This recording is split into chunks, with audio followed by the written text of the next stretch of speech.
എന്തുവാ?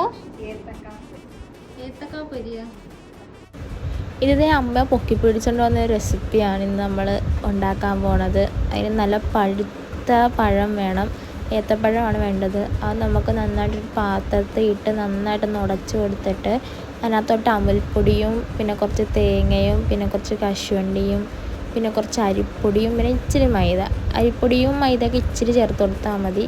ചേർത്ത് നന്നായിട്ടൊന്ന് മിക്സ് ചെയ്തിട്ട് നമുക്ക് ഇച്ചിരി നെയ്യ് വേണമെങ്കിൽ നെയ്യും കൂടി ചേർത്ത് നന്നായിട്ടൊന്ന് കുഴച്ചെടുക്കണം. അമ്മയുടെ റെസിപ്പിയാണ്, അമ്മ ഇങ്ങനെ എപ്പോഴും കുറേ റെസിപ്പിയൊക്കെ കൊണ്ടുവരും. പിന്നെ നമുക്ക് മധുരം വേണമെങ്കിൽ നമുക്ക് മധുരം പഞ്ചസാര ആഡ് ചെയ്ത് അതൊന്ന് നന്നായിട്ട് കുഴച്ചിട്ട് നമുക്ക് എണ്ണയിനകത്തൊന്ന് ഇതൊന്ന് പൊരിച്ചെടുക്കണം. നല്ല ടേസ്റ്റാണ്. എനിക്കും അമ്മ ചില റെസിപ്പിയൊക്കെ ഫ്ലോപ്പായി പോകും, പക്ഷേ ഇതെനിക്ക് ഭയങ്കരമായിട്ട് ഇഷ്ടപ്പെട്ട് നല്ല ടേസ്റ്റ് ഉണ്ടായിരുന്നു. എന്തായാലും എല്ലാവരും ട്രൈ ചെയ്ത് നോക്കണം. പിന്നെ നമ്മുടെ ചാനൽ ഇഷ്ടപ്പെടുവാണെങ്കിൽ ഒന്ന് സപ്പോർട്ടും കൂടി ചെയ്തു.